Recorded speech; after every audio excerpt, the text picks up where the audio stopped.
And welcome inside the Backstage Pass. Always a busy day when you're doing a couple of shows here on a Monday. Feels like the Monday blues, but you know what? The good thing, Tuesday is around the corner too as well. It's going to come whether we like it or not here, presented by our friends over at Bangtail Whiskey and, of course, the CadenGordonShow.com, today's best country mix, and Out There Jewelry by Tommy. I told you had over 92 million streams and over 500,000 spins on Canadian country radio, and the stats just keep getting bigger and bigger, and it's evident by this current single, Hold Your Horses. The artist known as Tebey joins us here on the program. What's up, man? What's up? How are you? Man, good to have you here too. It's just it's a Good, thank Monday, you. but it's great when you get to arrive here on the podcast. Well, you know what? When you're a musician, like every day is pretty much a Monday, right? Like there ain't Yeah. no there ain't no work week or anything. It's just like whatever day you want. Whatever day you want. It's just like your own time, that kind of thing. Hey, talk about your story too, especially for my listeners out there in New Mexico and Colorado who may not know on KKTC True Country. We got to play the song this morning, but man, you started this thing at a young age, and he really just rode this wave of momentum. You moved to Nashville at a young age. Kind of remind people who may not know about that story and how you became an artist. Yeah, I mean, it's been a long and winding road. I mean, I'm originally from Toronto or just outside of Toronto up in Canada, but I've been living in Nashville since I was 16. Started off with an American record deal here in Nashville. That's what brought me down here at such a young age. And kind of been here ever since. I wear two different caps. I like to write songs for other people when I can, and then obviously I've got my own artist career. But I've been really lucky over the years to have written a few hit songs that I think your listeners might recognize. In different genres of music as well. Everyone from Blake Shelton to One Direction. So I've been really lucky to write songs for other people as well as release my own music. Yeah, that songwriting, because I love it so much. It's so, man, therapeutic out there for people, and it really just frees a lot of emotions. Talk about kind of going through that role of getting to release something very special and your style of songwriting and what you want to accomplish out there. Yeah, I mean, songwriting's fun when the ideas are flowing. It's when the fountain stops. That's what the problem is. And I kind of I had a bout of I call it writer's block, I guess you could say, over the last couple months. I was just having a really really hard time coming up with ideas or just writing songs in general. I don't know what was up with that, but yeah, it's a lot easier when the ideas are flowing for sure. But I love writing songs, and it's nice to take a break from it every once in a while. When I sit down to write, I don't necessarily write for myself or for specific artists. I just try to write the best song possible, because it's often the songs that you don't expect someone to record are the ones that go on to become big hits for them. Yeah, you mentioned One Direction, Blake Shelton, of course. I mean, legends in their own right when it comes to their specific genre of music. How important is that sometimes to kind of make it blend? Because now you see a lot of we went through the bro country movement. We had the neo-traditional style and all these different movements here with country music. How important is that to kind of blend it all together from your standpoint? Well, I think what streaming has done for music is it's opened a lot of people's ears, in the sense that there may have been people that would only listen to country music growing up, or would typically only listen to one certain genre. But now with streaming, and music is so accessible right at your fingertips, right in your phone, right there. You can listen to anything, and you can find music, all different kinds, all different genres. At the end of the day, there's always going to be people that are more traditionalists or purists that want to see country music stay a certain way, and I respect that. I understand that. But what I think there's room for everybody. I mean, you've got a bunch of different artists making, people like Zach Top, who's like coming in here just blowing things off, and just doing that more traditional thing. Cody Johnson, and then you've got guys on the popular side of things. So I think there's room for everybody in the genre, and I just try to write the best songs I can, and let the artists that take them, if not myself, do what they're going to do with them. It's the beauty of them too. They could take them, and you never know. Like I said, for me, a lot of the songs don't have to really be that number one hit or that top 10, because there's a lot of good songs that may have never made it up that chart to climb that really can resonate with a lot of people, right?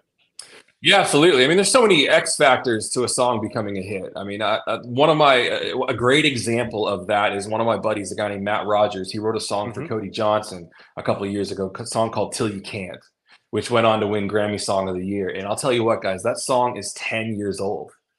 That song sat on a shelf in Nashville. I'm sure they pitched it around town to every artist that they could think of, but there's no takers. And sometimes it just takes a while for the song to find the right home and the right artist. But, if that song was sitting on a shelf for 10 years, imagine how many great songs are out there that people have never heard that would be hit songs had they had the opportunity. No doubt about it too. I can't wait for that. That's what some people say, is they've written a song 5 years in advance, and it's maybe take 6 or 7 years to put it out too. But the moment happened, and of course, the beauty of songwriting is going through that personal experience and then be able to put that into words. I think that's just one of the most amazing things about country music. Hey, talk about this female movement. I want to get your opinion because like Megan Patrick and of course Lainey Wilson and so many of these great stars now are just having this amazing movement, Tebey, and I think it's really good for the industry to get these women the recognition they deserve. Yeah, no, of course. I mean, Meg Maroney is another one. I mean, I'm a huge True. fan of what she's doing. She is absolutely crushing it. And then Lainey, of course. Yeah, of course, Lainey Wilson. But I mean, I don't think there ever should have been a time where females weren't being played on the radio. I mean, if you look at country music and where we came from, Dolly Parton, Reba McEntire, all these artists, I mean, they definitely held their own. And it's just, we fell into this bro country movement for a minute, right? And that's just music, as we said earlier, music, country music and all music in general goes through different stages. And we kind of got caught up in this whole bro country thing where there just wasn't a lot of females on the radio, but they're making great music and it's come full circle. So I'm happy to see a lot of these female artists doing what they're doing, especially Lainey and Megan. I mean, those two they're going to be superstars if they're not already. You know what I mean? And she just won a Grammy. Lainey Wilson too, as well, for Bell Bottom Country. It's just crazy, and that was a cool thing. Did you get to watch some of the Grammys last night?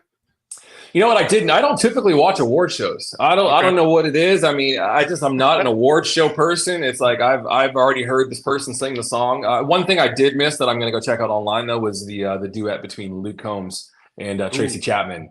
Okay. Apparently that was incredible. Fast Car, because I mean, your listeners will be familiar, hopefully, with the original version from many years ago. I mean, it's got to be the 90s, I guess. I guess it would. Yeah, when it came out, maybe late 80s.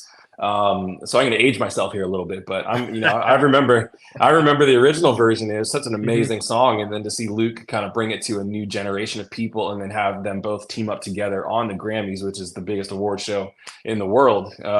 It was pretty special. So I'm excited to go back and check that out. I've seen some few clips, but I want to watch the whole performance. I got to watch the whole performance too. Saw a little clip this morning getting out of bed. I was like, you know what? Just it was good stuff, and I got to watch the whole thing on the YouTube and something out there. Hey man, I go back to your album too as well. The Weight too, definitely, and it's just amazing how I loved this record. And we're talking about something now 2012 when that came out too. At the same time, I loved it, and especially Somewhere in the Country, which is one of my favorite songs to kind of jam out to. Give me some highlights off that record. And even today, when you guys do live shows, do you still incorporate some of that music into that live show?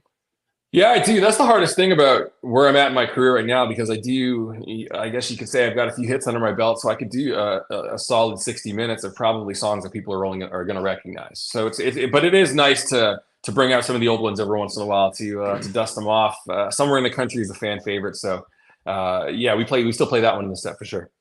I loved another one, a little backstory of this one I wanted to get, Resurrected Heart, which was off that album too as well. Man, I would love. You know what? The funny thing about that record, I remember sitting down and writing that song, and I was like, "Man, this would really sound good for if Keith Urban sang it." So maybe I'll circle back now and I'll send that over to Keith. you never know, man. You never know. No doubt it too. And I loved another album you'd put out too with Emerson Drive, which was a great song. It was called Wake Me Up, which the album was called 2, as in the number 2, TWO. Give me some thoughts on that one too as well, because that's just, again, I know these albums kind of age themselves, but it's still great music people go back and listen to. Yeah, Wake Me Up. I mean, that was just a countrified version of the massive EDM dance hit by Avicii and Aloe Black. I mean, most people, it doesn't matter what genre you listen to, you should be familiar with that, with the original version. And I remember hearing that original version with Aloe Black, and there was just so much bluegrass. There's a lot of bluegrass influence in it and country, and I could totally hear it. And I just took it into the studio and started messing around with it, and we hooked it one day. And it went on to do some pretty big things for us. We got a lot of radio airplay, and it was a certified gold single up in Canada. And so Wake Me Up, and then teaming up with Emerson Drive as well. I mean, those guys have been around the block for a minute, and they've had plenty of hit songs, both down in the States here and then up in Canada as well. So it was cool to team up with those guys. When you look at all of your accomplishments, Tebey, looking back, and I mentioned those numbers at the top too, and still growing and platinum selling, things like that too. And people say, success doesn't happen overnight in this business, and Nashville sometimes is a 10-year town. What are you most proud of in your career accomplishments? Oh, that's a tough one. I mean, I think a couple of years ago, I had a song that went number 1 on the Billboard country charts by Justin Moore, a song called Somebody Else Will. And I think that's the top of the pinnacle for me of my career so far, is having the number 1 country song in America. I mean, that's, as a songwriter, if you're into country music, I mean, that's what you want to accomplish, is have that number 1 song. And I was able to do it. So Justin Moore, Somebody Else Will, being the number 1 song a couple of years ago. That's it for me. A great song, no doubt about it, too. We got to take a timeout here on the show, of course, here at KKTC True Country 99.9. Of course, our friends at hightidecountry.net and always the sports guys podcast.com. We'll take that time out, too, as well. More with Tebey here in just a little bit. But I can tell you this, Tebey, I'm married. I know you're married, too. And for guys to screw up Valentine's Day, you can't do that, too. You'll be sleeping in the doghouse. We don't want to do that. So what we're doing here is Valentine's Day coming up, too, as well. That handcrafted, handmade jewelry. I like that too. So if you're looking for it there, spouse, friend, family member, jewelry by Tommy's got you covered. Burley System at yahoo.com, BUEHRLE system at yahoo.com today to place that order too as well. And I've seen some of the jewelry and actually bought some. So I will not be sleeping in the doghouse when it comes down to it. More with I might, but good for you. Congratulations. Yeah, because the V-Day is coming up. And yes, she can make you forget that holiday exists if you don't actually do the right thing as a good husband out there too as well, and a good father in my case too at the same time. More with Tebey here on the show, presented by Bangtail Whiskey and the CadenGordonShow.com. Stay tuned for more coming up here. The Caden Gordon Show is a 2-hour show playing the best in country music. So check it out at thecadengordonshow.com. Again, that is thecadengordonshow.com. The Bangtail pour is comprised of a sweet corn mash base. The front has a subtle sweetness and not too sharp. It has notes of a medium char or white oak for a smoky flavor in the middle, and the tail has a super smooth and warm finish. Go behind the scenes with some of the biggest artists in music today with the Backstage Pass, powered by the SportsGuysPodcast.com. Join Brandon Morrill and his co-host Kirsty Krause as they talk to rising stars and legends about their music careers. Listen to their latest tracks and learn fun facts about the men and women behind the music you love. And be sure to tune into the Backstage Pass Monday through Friday from 3:30 to 6:30, powered by the SportsGuysPodcast.com. And welcome into the Backstage Pass. And back here with Tebey on the Backstage Pass, the new single, Hold Your Horses. We're going to get here in just a little bit and talk about that, too. I thought it was a great song and great feedback this morning from the listeners on KKTC True Country and our Monday, Wednesday, Friday call-ins on the morning show with Shelly, and we get to pick a different artist every day and feature a new song, and we did that with Tebey this morning on KKTC. Also, hightidecountry.net and our friends powered by the SportsGuysPodcast.com. Let's dive into that very single right now. Hold Your Horses. It's another one pretty special too, and it's already causing a little bit of a stir out there. Yeah, people are feeling it. I love hearing early reactions from the listeners when they're feeling the record. It's really, really cool because you never know, right? Like I live in the studio and I make these records, and then you gotta throw them out there to the world, and sometimes people throw them right back at you. But but for this one, people seem to really be digging it. It's been about a year since I had music out, so I was very conscious of I wanted to come back with a banger, as I would say, something fun and up tempo. I think that, especially in country music right now, there's a little bit of a lack of fun up tempo records. I feel like we're in this moment now where things are kind of mid tempo and down a little bit. So I wanted to have something that was fun that people could have some fun to, and hopefully hear it when they're in a bar out there drinking and all that good stuff. So yeah, Hold Your Horses. We need to actually play that one too at our live remote on the Wild Beaver Saloon, the March 1st on that Friday too, from 6 to 10. I'd love to have you out there too. If you bring a guitar, I think we could make a little place on stage for that one to get heard at the Wild Beaver Saloon. No doubt. Cool, man. Let's do Which it. is great out there too. Hey, one off the two record, back to that one. I thought it makes you really think about life in a certain way, and just life in general and everything about all the different stages we go through till it's gone. Man, what a song. One of my favorite songs that I've written. I haven't played that song or even talked about that song in a long time. I mean, it's probably a good 10 years old, but I wrote it with a buddy of mine, Tommy Lee James, who has written many hits, in his time here in Nashville. And we did some of the One Direction stuff together, believe it or not, as well. So yeah, I'm really, really proud of that song. And I'm glad that it was able to make that record all those years ago. That's what I love talking about him too. I tell you, one of those feel good country songs out there too. You're probably right. There's a little lack of that upbeat kind of up tempo songs too, because we're hearing a lot of different ballads getting released now too at the same time. But nothing wrong with that. I mean, people put out the music they feel is best too. But there was a lot of things you did on the good ones out there too at the same time that I love so much. And I thought that Shotgun Rider was a great way to start that album. You know what? That song, the first person, I wasn't sure if I was going to keep that song. Sometimes if I get something that I think is really, really strong, then I'll send it out to an artist friend of mine, or if I have an artist that I know is looking for music, then I'll send it their way. But I actually texted that song to Dustin Lynch because I could totally hear Dustin on that song, and he hit me back and he's like, man, he's like, this is a hit. He's like, it's just too close to, I think he had a record out at that time called Riding Roads. That might have been the record. So he's like, man, this is such a hit, but he's like, it's a little too close to what I just did. But he's like, keep pitching that around town because I think that one will get cut for you. And I kind of use that as like, okay, if it's a hit, I'm going to keep it for myself then. So we kept it, and it did pretty good for me. No doubt, too. Off that same record, another one, too, I love, because my favorite day of the week is Saturday. So happened on a Saturday night, and it's cool to kind of go out and just enjoy the time that it is, too. But another one of those feel-good kind of songs where you can just sit back, have a favorite glass of whatever beverage you drink, and enjoy that song. Yeah, I mean, I just try to write from experience. I try to write from what I know, and that's finding that common ground with the listener, especially in country music, right? Because it's all about the story that you're trying to tell. It doesn't matter if it's about drinking beers or if you lost somebody. It's all about keeping it real, and it happened on a Saturday night. I think the reason that song connects with a lot of people is because they can see themselves in that. You know, they've lived that in their youth, and I think we did a good job of painting those pictures of Saturday nights and what they look like. You know, another we talked about probably, which I love so much too, and you've put out so many great songs. I can go on and on with them here for the next hour or so, but I loved Good Genes, which is one of my favorite ones that you had put out too as well. Thank you. Yeah, it's funny. Before that came out, I had a song that was a song called Denim on Denim. Yeah. So when I released that song, everyone was just like, razzing me a little bit because they're like, man, you keep writing songs about like denim and jeans and stuff. It's like, what's up with your obsession here? You trying to get like an endorsement deal or something? And I'm like, hey, I don't know. I come up with these titles and I try to write them and we see what happens. But yeah, Good Genes is another one. Kind of fun play on words there. Good Genes, Good Genes. Yeah. Oh, good stuff with the denim on denim. Love that idea too. Country music kind of night for people that told me to ask you about that one today too when they knew you were coming on the show. I knew that question was coming, so perfect time for it right now.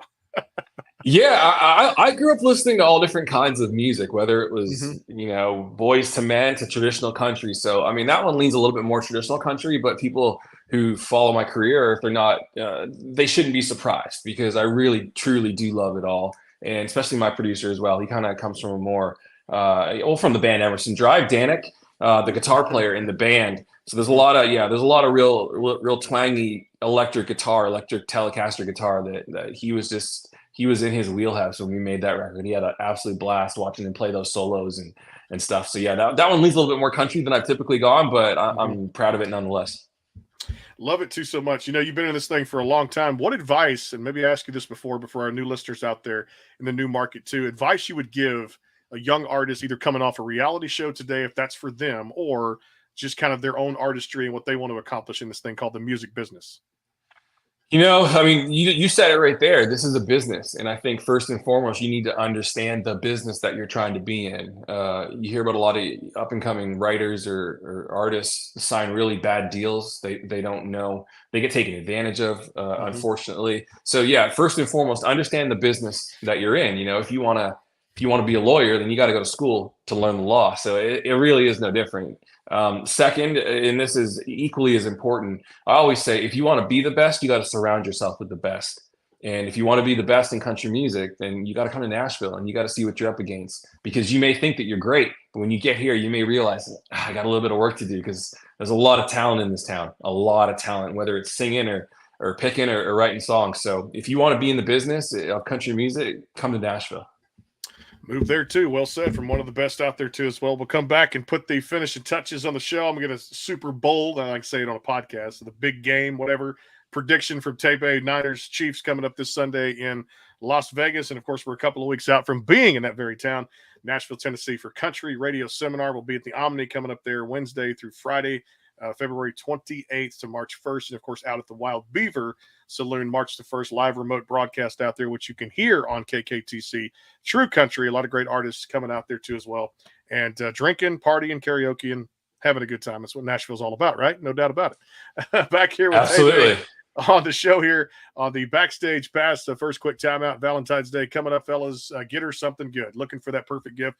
Spouse, friend, family member, jewelry by Tommy's got you covered. You can email burleysystem@yahoo.com today to order, BUEHRLE system at yahoo.com. Coming back more with Tebey. We'll get a Super Bowl prediction coming up here too as well. Again, thanks to our sponsors out there too. Again, the Backstage Pass. Stay tuned for a lot more. Coming back. Final segment coming up. The Caden Gordon Show, today's best country mix, is a 2-hour show playing independent and mainstream country music you know and love. Be sure to check it out at thecadengordonshow.com for more information on the show. The Bangtail pour is comprised of a sweet corn mash base. The front has a subtle sweetness and not too sharp. It has notes of a medium char or white oak for a smoky flavor in the middle, and the tail has a super smooth and warm finish. Go behind the scenes with some of the biggest artists in music today with the Backstage Pass, powered by the SportsGuysPodcast.com. Join Brandon Morrill and his co-host Kirsty Krause as they talk to rising stars and legends about their music careers. Listen to their latest tracks and learn fun facts about the men and women behind the music you love.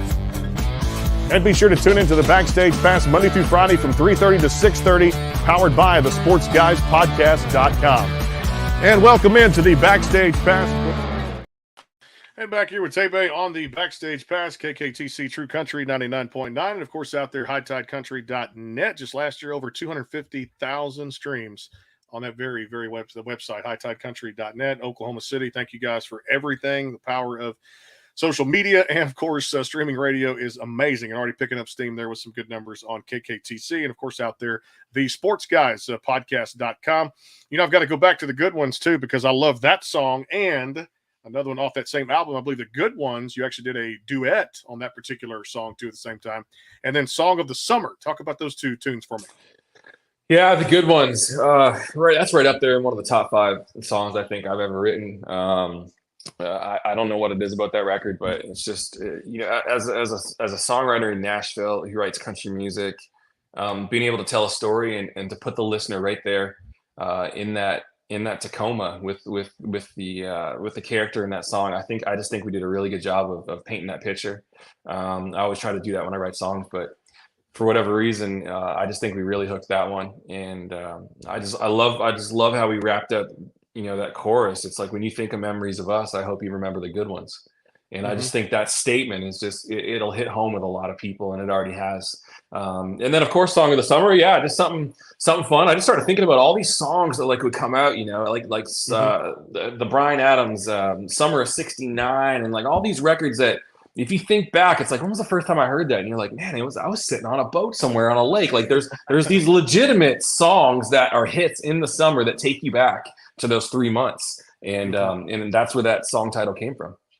I love it too. Love the music. And Hold Your Horses, the current single from Tebey across all the digital platforms out there, just came out. And make sure you guys actually tune in to that too as well. We'll hopefully play it again out there. KKTC True Country 99.9. All right, Super Bowl prediction. I don't have a dog in the fight, as you can tell from this ball cap here, Arizona Cardinals.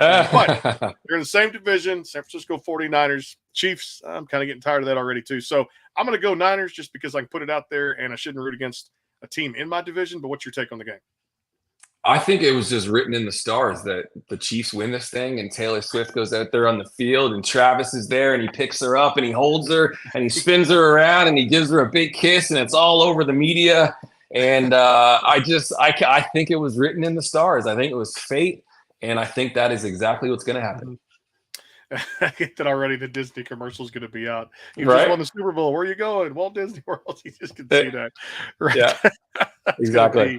Very much evident when that happens. You're probably right. It's the third title they could probably get in a 5-year, 6-year span. So it is just amazing what the Texas quarterback has done too as well. Definitely with Patrick Mahomes too. Are you throwing a Super Bowl party? We've thrown them in the past. I'm not this year. We've just been traveling like crazy. We just got back. We were in Mexico, and then we got home for like 3 or 4 days, and we went back to Mexico. So it's just been, I kind of hate people right now. I just need some time. Need some time to myself. I don't want anybody coming over for a while. Coming over for a while too. I've seen too many people recently. Hey, when you've thrown parties in the past, there's a new one I throw at you. Is it the typical wings, pizza, chips? What do you like to eat at a Super Bowl party? Whatever my wife tells me to pick up or to put on the grill is basically how that goes down. Yeah, she's in charge, and we've done it all different kinds of ways. I love it. See, he's right there too. He's doing what he's got to be, a great husband. And there you go. See, jewelry by Tommy. There you go. Right there, same time, doing what she says to do and put out there. Because hey, once it's all done, it's going to turn out good. Either way out there too. Hey, you've done a lot of stages in your career, but is there one stage that maybe is a bucket list you've not graced? What would it be? Oh man, you know what? I've never played the Opry. That would be really cool. I've never done that. I have so much respect for everyone that came before me and before my time. So the Opry would be really really cool. Another stage that I will always remember is opening up for Brad Paisley at the Calgary Stampede in the arena up there. That was a massive 20,000 people right in front of the biggest rodeo in the world. Believe it or not, is actually bigger than Houston Rodeo. But yeah, so that was pretty cool to open for Brad Paisley. Love it there too. All right, give me some hobbies, some things you like to do when you're like, I'm not doing the music thing, but I'm just doing some hobbies. If I'm not making music, I'm either watching sports. It doesn't matter what it is. Maybe not cricket because that sport sucks, but Yeah. I'm watching some kind of sport, or I'm watching UFC. I love MMA. I just love UFC and MMA. I fell in love with it probably like 5 or 6 years ago, and now I can't get enough of it. I love it. Now, did I hear correctly? Speaking of that, is it now known as TKO, and it got involved with the WWE? Is there something that went with UFC? And because the Rock is going to wrestle Roman Reigns at this WrestleMania coming up too, and he's on this TKO board of directors, and I'm not certain how it all got shaped up. I heard something about it where UFC and WWE got into some partnership or something like that. Yeah. I mean, the UFC, I mean, Dana White and the UFC, I mean, they've got a few $1 billion to throw around, right? So they, I think they bought, a few. I think they bought WWE. I think that's what happened, and maybe started a new company for it. But yeah, that's basically what happened. I think it was TKO, and I want to say that's what led to this match. I was watching the SmackDown the other night too. My buddy, we just love wrestling because it's an escape for us too. The old times. I grew up in the '90s with all the great wrestlers, Junkyard Dog, and of course Hulk Hogan and the Ultimate Warrior, and we still watch it today because I just love the storyline. It's something to watch there too. And I was like, The Rock coming back, Dwayne Johnson in the ring against his cousin Roman Reigns. What a storyline! Yeah, I grew up watching wrestling as well. My dad would always take me whenever they came through town where I'm from. So I grew up watching wrestling as well. And man, there's a fantastic documentary. I believe it's on Netflix. I think it's called Wrestlers, but it follows these up and coming wrestlers from the Ohio Valley. Yeah, which is a big breeding ground for a lot of superstars in the WWE. It's really really cool to see. It's very similar to being an up and coming musician. What these people have to go through and to pay their dues before they're able to make it to the big time. So if you get a chance to check that out, just search up Wrestlers or Wrestling on Netflix. Really really cool documentary. I love stuff like that too, especially the history of something too, and the up and coming stars there today. All right, if Tebey was not a musician or singer songwriter, what other occupation would he be doing? I don't know, but I'd be broke. That's for darn sure. I really don't know. Growing up, I always wanted to be in music. I do like law, so I feel like I might have been some version of an attorney. And I love arguing with people. Just ask my wife, so she would. She knows that I could probably make that happen. But yeah, I really don't know. I have no idea. I'd probably be a lawyer fighting for somebody. Can see that too. Love to argue, kind of like me. We're kind of similar. I like that too as well. Get inside the courtroom and push things back and forth, prosecution, defense, talk about cases and things like that. So I feel like I could be either that or just like you said, public service, because I love radio. I just love doing this kind of stuff too. And I love this new single, man. We got a huge response. KKTC this morning out there too. Played it on the radio there this morning during drive time. Hold Your Horses from the great Tebey across all the digital platforms. And hey, more to come. I know you got more music set to be released here in 2024. I know this is probably the first of a lot more coming up, right? Yeah, I mean, I had a year off basically. I just want to take some time to myself and really regroup. There's only so many songs you can write. At the end of the day, you kind of start running out of ideas, as I mentioned earlier in the show here. But I'm excited. We got a bunch of new music on the way. Some of it has been fully recorded, and some of it hasn't. But it's just always nice to roll songs out over the next couple months and give people more music. And I think that's one of the good things about the streaming platforms is that you can give people music much more often, and it's really easy in social media, of course, just to get music into people's hands. So I'm excited to get music out as much as I can in 2024 because 2023 was so light for me. No doubt too. Well, I'm glad you enjoyed that time. Good to have you back on kind of full circuit, back in the swing of things, and definitely enjoy some of the TV, enjoy the Super Bowl, and definitely, hey, no parties at Tebey's house this year, just kind of chilling out too as well. He knows of right now. maybe we may be having one. Who knows? Maybe we are. I don't even know. Yeah. Hey, brother, appreciate the time. Always a great friend of the show and always coming on here chatting with us about the music. We love it, man. And definitely I hope to see you in Nashville at the Country Radio Seminar. Always appreciate the love, man. Awesome. Thank you for having me, man. I appreciate it. You got it. Tebey out there. Hold your horses across all the digital platforms. We're back tomorrow. More shows this week. You got to stay tuned. The sportsguyspodcast.com. And, of course, out there, too, hightidecountry.net and KKTC True Country 99.9. We'll be back. Thanks to our sponsors coming up tomorrow about 4 o'clock. Same bat time, same bat channel. We'll see you soon. Take care.